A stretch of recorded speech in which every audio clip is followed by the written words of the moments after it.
Today's episode is being sponsored by Simply Soothing Sanctuary in Kingston, Massachusetts. Massage, meditation, reflexology, and much more. Since Old Dartmouth once included New Bedford, Acushnet, Westport, and Fairhaven, the history of these 5 communities is intertwined. Today's Dartmouth is a beautiful seaside town. Here with Jody Cody and Jeremy Montijo. Thank you, because I don't do well with that last name. It's all right. Anyhow, we'd like to hear about the store and tell us the history and then what your roles are. Sure. So we've been open for about 6 years. We started in 2016. Okay. Opened in the middle of a busy summer, and at that time the bridge was closed. So we were on a one-way street when we first opened, which was challenging for sure. I'm sure. Down here on the south coast, this is it. It's here are the waters. Once we got opened, then people started coming around, and new stores started opening, and it really became like a lively little mini Nantucket, if you will. Yeah, well, it seems to be really hopping. The little what we've seen, the store has. Yeah. So, and are you the general manager? You're the general manager. And Jeremy, tell me what your I role. took on the position here as chef a couple years ago. Well, actually, just recently. Started off just making pizzas, but then just kind of embraced it, took it as my own. And just kind of training these young kids and being part of this community, it's been awesome. And the meals are fantastic. We just eat. Thank you. But who's the designer of all these foods? Because they're presented beautifully. I've noticed when I've been walking around. So how did those all come about? Who makes the menu? Between me, Ricky Dare, Susan Eagler, we pretty much collaborate and make dishes, and we just all work as a team here. It's really just one person. We started out as wanting to really get into whole animal butchery. Okay, that's why you have and we do a lot of, so our butcher does a lot of his own sauces, his own marinades, things like that. Wow. So, and then we incorporate that into a lot of the food that Jeremy's doing. So it's been a team effort to get it where it is today. And Absolutely. but we're open 7 days a week, year round, which is great. Wow. I think that's what kind of keeps the community Coming. interested too, because many places like this end up closing up in the winter. Right. Thank you very much. Thank you very much. Thank you. for having us. Thank you. It looks delicious. This is good. So what you got there? Wow, I have, would you believe, all sorts of things in a bowl, including granola, coconut, banana, strawberries, raspberries, blueberries, and a little peanut butter. Ooh. And I'm going to taste it. Look, I didn't even want to stick my spoon in it because it was too pretty. It's an acai berry bowl, right? It is. That's the name of it. Yes. I'm going to... What's the verdict? And it's cool. Yeah? Taste. Oh. Everybody, you got to come here. This is good. This is my cup of tea. Welcome to Dartmouth Historical and Arts Society. Thank you. We're with Judy Lund and Bob Harding, and as you said, Historical and Art Society. The Dartmouth Historical and Arts Society. Excellent. DHAS for short. Well, thank you for being with us today. And so what can you tell us about the history of Dartmouth? Well, one thing, Dartmouth today is a much smaller place than it was originally. Originally, there were 5 towns that are now Dartmouth, Westport, New Bedford, Fairhaven, and Acushnet. Okay. That was all Dartmouth up until 1787 or so. Okay. This town was settled because the Quakers were being persecuted in other parts of Massachusetts Okay. because they weren't normal. They were different. They were heretics, essentially, in the eyes of the government of Plymouth and Boston. Right. Yes, okay. Right. And so it was settled by these Quakers who came from Sandwich and Portsmouth, Rhode Island, and other places to get out here on the frontier. This was the frontier Okay. of the Plymouth Bay Colony. When was Dartmouth first incorporated as a town? around 1651 or so, is that the right date? Yeah, about there. Wow. What is Dartmouth known for? What kind of community has it been? I imagine it started as a farming community, like a lot of these. Yeah. Whaling was a major activity of Old Dartmouth, including all the little villages. and All the towns. parts, yes. Yeah, all the Well, seaports. we're in Russell's Mills. And Russell's Mills is our only neighborhood historic district. It's restricted. And so as you putter around Russell's Mills here, I saw you taking pictures, but looking down in the center, you'll see a lot of interesting old buildings. And then Padenham, which is over here, and you'll certainly want to go over here to Padenham. And the harbor has been a waterfront community, was a shipbuilding community very early on. The shipbuilding actually was burned during the Revolutionary War. But that's a very different community, and today has been discovered. Very photogenic. It's very pretty. And then Hicksville up here in the boondocks, a long way from all these Quakers down here, actually was Methodist and Baptist and another group of heretics. Dissidents. Yes, hidden away up here, and it stayed much longer as farmland. There's a wonderful old church up there from the early 19th century. There are a variety of older houses, very few in the 1600s. There's a Okay, yeah. 1702 house Okay. out on Old Westport Road near the University of Massachusetts, Okay. and that's called the Cummings House. And that guy was kind of a notorious character because he, among other things, the Quakers led the country, really, in refusing to pay taxes to support a state church.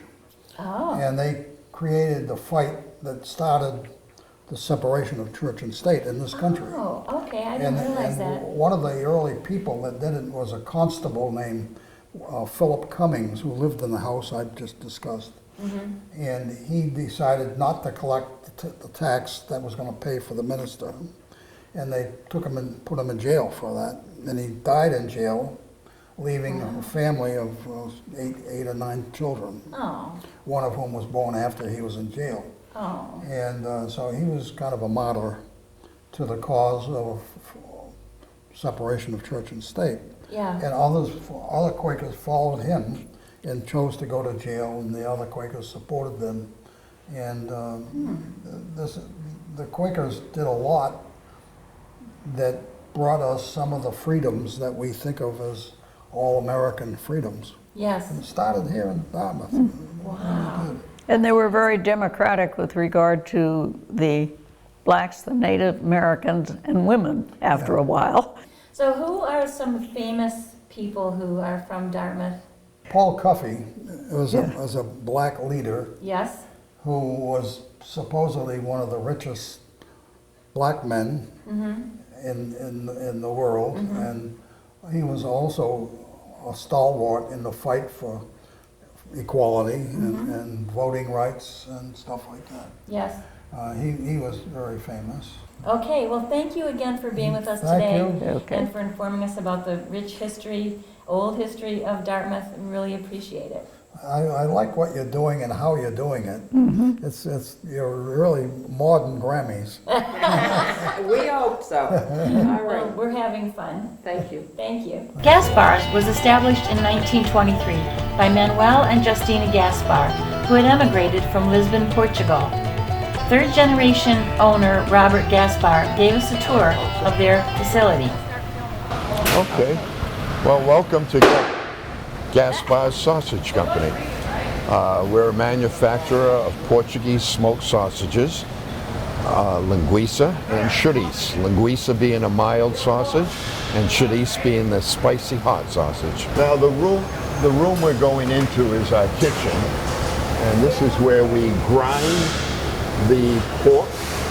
Our products are pork-based. We also make a turkey-based linguiça and chorizo. Right now, this process, that is our grinder. Our pork comes in large boxes, which are then ground into cubes. From there, it is brought here where this gentleman will mix the spices. Some of the main ingredients are garlic, paprika, salt, vinegar. It's too bad this has been done already, but this meat will be stuffed into a natural casing tomorrow. It sits overnight in the marinade.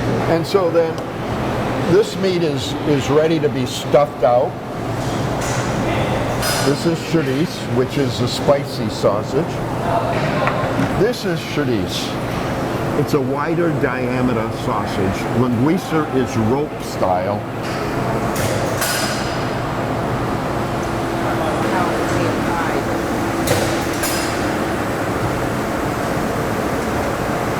This is linguiça, the milder sausage. As you can see, it's rope style. And these will be cut into 1 pound packages when we go into the packaging room.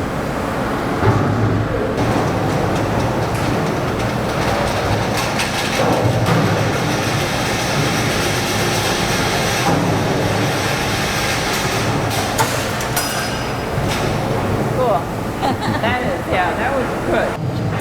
And I'll take you into the smoke room tomorrow morning. This is a holding cooler. Wow. This item here is how we make the patties. We make a linguiça patty. We usually package about 6 per package. Wow. Now we're going to the smokehouse area. Okay. These are our smokehouses. However, at this moment, they're on the wash cycle. It takes about 3 hours to smoke the product. You have to get a temperature of about 151 degrees for 1 minute. What we call blast chill room. Blast chill. Are you Portuguese? I am Portuguese. The last name is Gaspar. Very good. So, as I said, this company was started by my grandfather back in 1923, and we're celebrating our 100th year, 2023. That's turkey. It's going to come down this right here. I can send a couple of packages down if you want, Paul. Paul!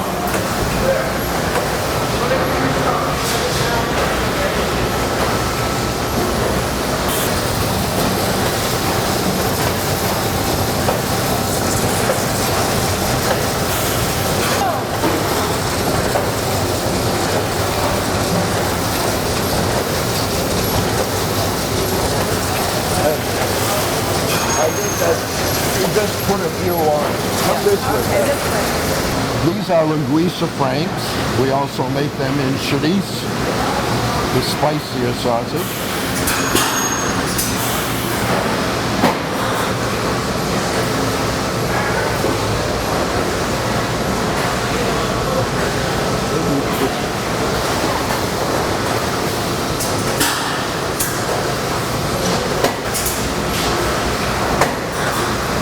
When he sends them down. Oh, there we go.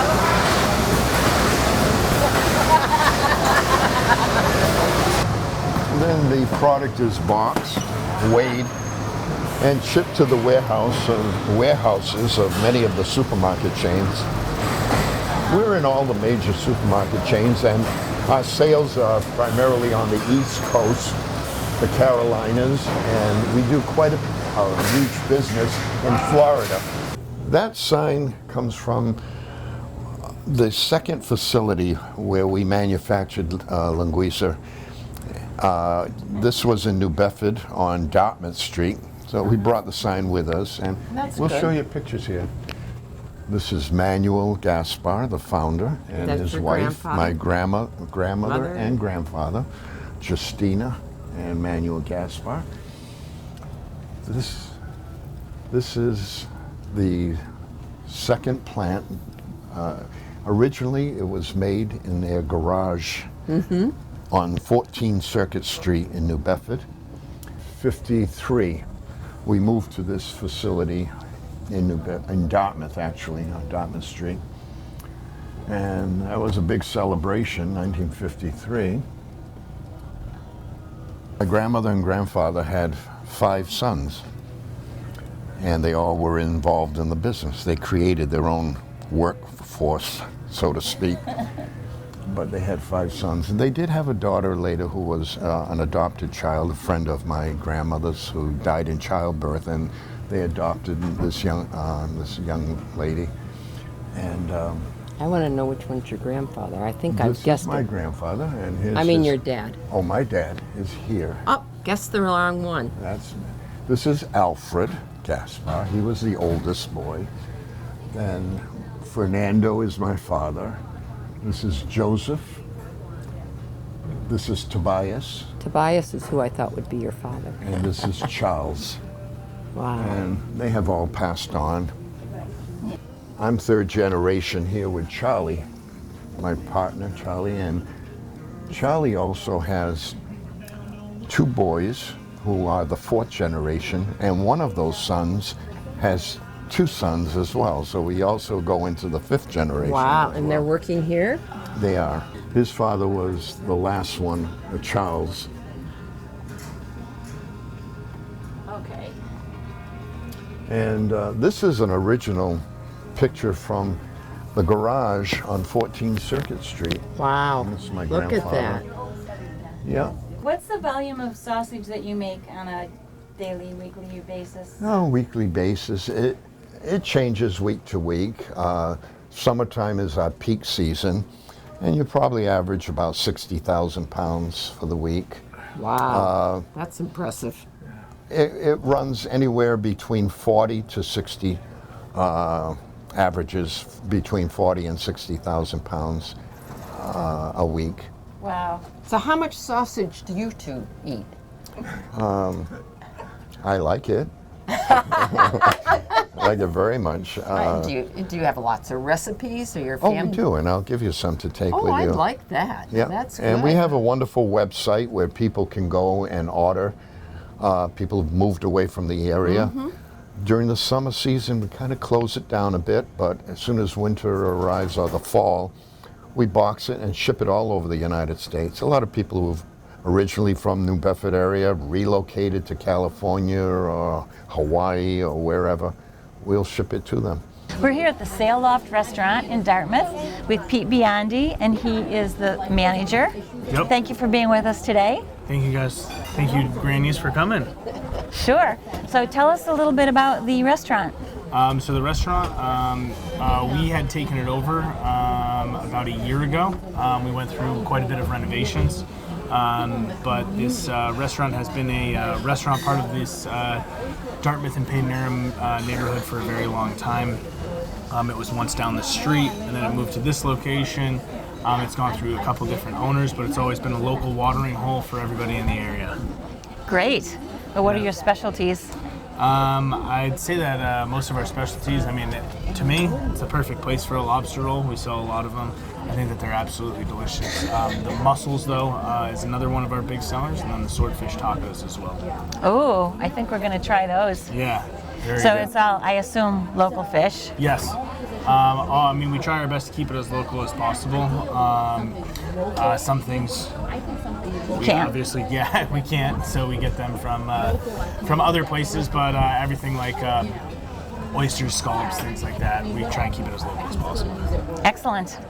And so you've been here a couple years then since the renovation? So since the renovation, we've only been open since May, so Oh. so this is pretty new, but I've been with the company here for about a year and a half now. Okay. And you're open year-round? Yes, we are open year-round. What do you want people to know about your restaurant? What's unique about it? Why should they come here?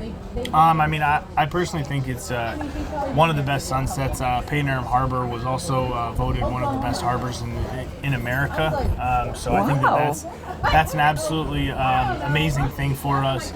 All of the sailing that goes on right outside the harbor too is absolutely world-class sailing. So it's when people coming in off their boats, they have of dock space here, things like that. I think that's the best part about this restaurant. Also, we just hope that everybody in the neighborhood really likes it. That's the main goal. Is we want this to be everybody's place. Excellent. Yeah. Good food, great atmosphere, Yeah. great views. What's not to like, right? That's right. Excellent. Yeah. Well, thank you so much. Thank you guys very much. Thanks for coming. What you having? I am having tacos, cornfish tacos, and they are made with tacos from Western Mass, which are very good, and they're very tasty. I don't know what the sauce is, but it's very nice. Good. Just spicy? Not really. No. It's good. Nice. We're here at the YMCA in Dartmouth with Ashley Bristow. Tell us about what you do. You are the I'm farmer. the farm director of Sharing the Harvest Community Farm, which is a program of the Dartmouth YMCA. So the farm was created back in 2006 to address food insecurity within the South Coast region. So currently we are growing on 5 acres. We usually only grow on about 3.5 acres every year recently, and we're keeping, a couple fields fallow and growing cover crop to make sure that we're keeping the soil healthy and being able to properly rotate our crops and things like that. So we, although not certified organic, we use organic methods and try to take care of the soil and the plants using organically approved methods, and hardly spray anything at all. And if we do, it's biological or organically approved. That's wonderful. Sprays. So, and then everything that we grow. So I'm the only full-time farmer. We've got some seasonal farmers, so we really depend on the community to help us grow all that food. So we engage about 500 volunteers per year. Yes, yeah, to help us. All ages or just? Yeah, all ages, especially. We've got kids with their parents and kids out on Saturdays come and work with us. So we've had parents with their kids strapped into on their backs and 4 and 5 year olds digging into the soil with us. And then up to, we've got a lot of, our core of volunteers are mostly retired folks from the area who, we've got a crew of about 10 or so people who, and a core group of 4 or 5 who've been coming out here for years. What happens to your what happens to the food after you've grown? Good question. So we have a partnership with the United Way of Greater New Bedford's Hunger Commission. So they come out they have a big box truck. So the United Way's piece of it is to deliver all the produce to, they have relationships with about 22 different social service agencies, mostly in New Bedford, but also Fall River and New Bedford, Fall River, and Wareham. We are in our children's garden, which is newly established last year with the help of an Eagle Scout troop. We built these raised beds. They were behind the shed under the tree, and it was kind of cloudy, and they were all overgrown with Japanese knotweed and other invasives. So we moved the garden beds, rebuilt them within this rock wall area, and then had a fence built around it to protect the crops from the woodchucks and the rabbits, and then we just hired a new education coordinator who's been working with both local school children during the spring to bring the kids on field trips. So Sarah went to the classroom and planted corn and beans with them, and they brought the corn and beans and planted them in this garden and outside the garden over there's there. the corn over there. And our after-school program kids, during the wintertime, we're doing cooking classes, and they started all the seeds Oh, you have early. cooking classes too? Yeah, especially in the wintertime, the kids love that. And we've been trying to incorporate it into the camp as well. So the after-school and the field trip programs started, planted everything, and then during the summer months, the campers are able to engage in the garden and pick and eat and cook with the produce that's grown here, and weed and plant. Do you find that by having them grow, they're more apt to taste something? Yes, most definitely. We had these trellises before. These are cucumbers growing up on these trellises now, and we've got some gourds, some ornamental gourds, some loofah gourds. But these were covered with sugar snap peas, And the kids it was wonderful to see them. They were like snacking on sugar snap peas all day. Really? And then they're digging up carrots and eating the carrots with the dirt and all, and snacking on cucumbers. These are loofah gourds. Yeah. So these are a type of gourd that you can make like a sponge from. So they'll get big, and it's actually like a loofah. So we thought this would be fun for the kids to grow and then make their own sponges out of the gourds. Really? Well, thank you very much You're for very welcome. sharing. That was great. Yeah, of course. Yeah, thank you for coming. Well, thank And, you. Yeah. I'm with Ben Shattuck, and he is the current owner of the Davoll's Country Store in Dartmouth. So what can you tell us about the history of the store?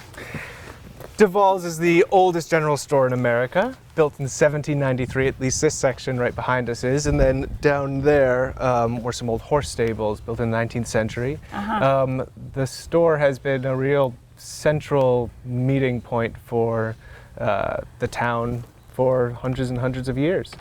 And it has been a stopping point on my family's journey for at least 100 years. My great-grandparents lived here, my grandparents shopped here, my mom, and when my brother and I were younger, we would stop here for penny candy. Wow. Yeah. And I saw a big tub of penny candy in there that looked and saltwater taffy. I wanted to just sit in it. Yeah.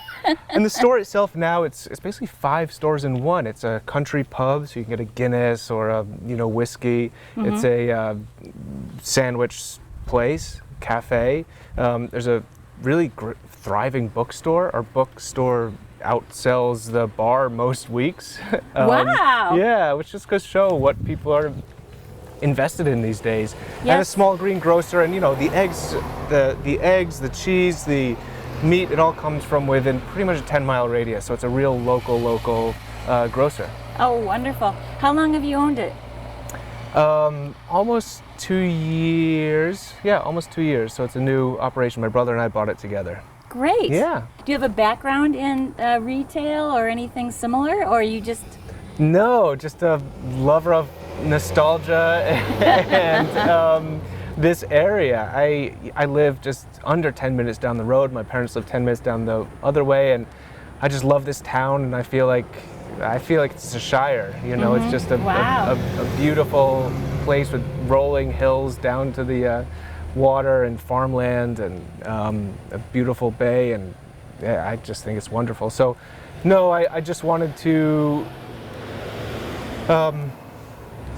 have a space like this be in the town that I live. Yeah. So I just sort of went for it with my brother. Yeah. Excellent. It's interesting to think of how old it is because, George Washington could have walked in here if he had visited. Yeah. And when I was managing renovations in the front section, I was standing there on my cell phone looking something up, and I thought, man, if the people who built this saw me now, they'd have no idea what I was doing. Electricity wasn't invented, a phone wasn't invented. It would just seem so bizarre. Everything in this space, it is the original space, but everything, the light bulbs, is all new. And it really gets you thinking what will be, in 220 years in our future. Yeah. Well, good luck with the store, and thank you very much for being here for us today. Thanks for talking with me. Good. Of course, our day would not be complete without stopping for ice cream. We found Dockside ice cream, and bonus, they serve Acushnet Creamery ice cream, made fresh daily in Acushnet, Massachusetts. You should have taken it before I did. Oh, there's the bucket.